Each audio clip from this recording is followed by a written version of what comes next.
Le plaidoyer ou le lobbying étant un outil important, le projet KCOA Bénin a organisé un atelier de renforcement des capacités à l'endroit des acteurs de l'agriculture biologique et écologique. Ayant des objectifs précis, cet atelier s'est déroulé du 25 au 26 juin 2024 au centre Songaï à Porto Novo.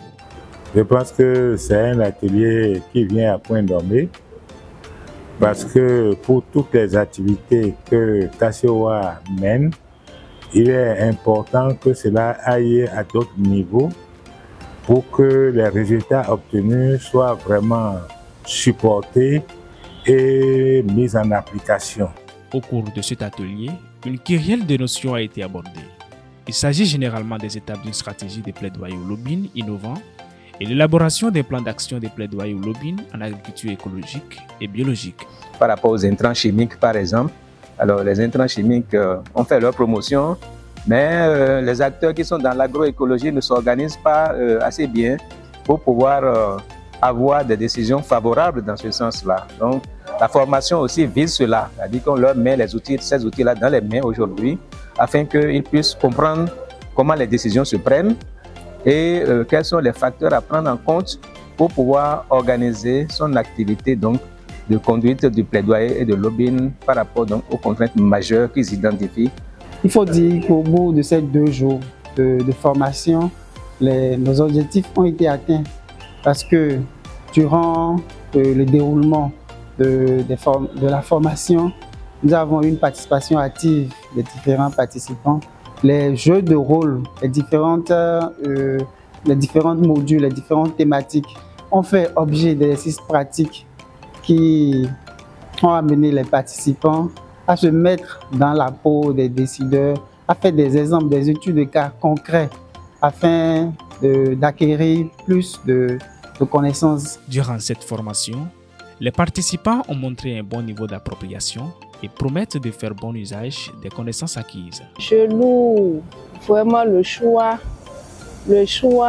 du thème de l'atelier et je profite de ça pour saluer tous les organisateurs et organisatrices. En tant qu'acteur de l'agroécologie et membre de la FAEB, nous avons à travailler aussi bien avec les populations à la base et les populations et les décideurs. Et ce renforcement de capacité vient à point nommé afin de nous aider à booster tout le travail que nous faisons déjà sur ce plan-là.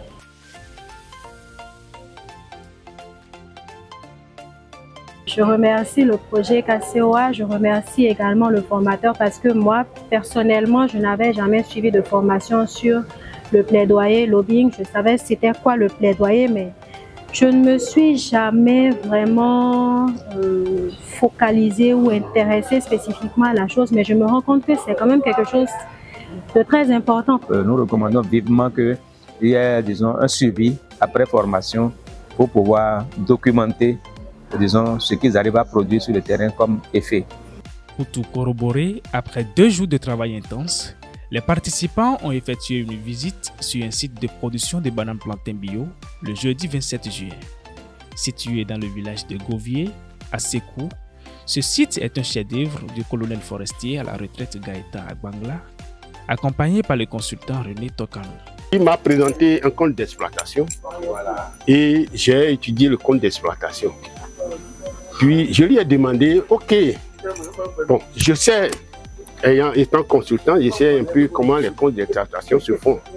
Il a dit, je peux récupérer mon argent en 3 ans. Et je dis, moi-même, je dis, si même je récupère mon argent en 4 ans, 5 ans, c'est bon. C'est bon. Donc là, je dis, je m'engage. Les visiteurs, sidérés par les réalisations, n'ont pas hésité à poser des questions de compréhension.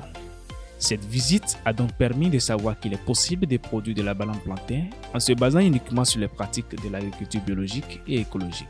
Certes, le coût de production est élevé, mais le retour sur investissement est conséquent et sûr.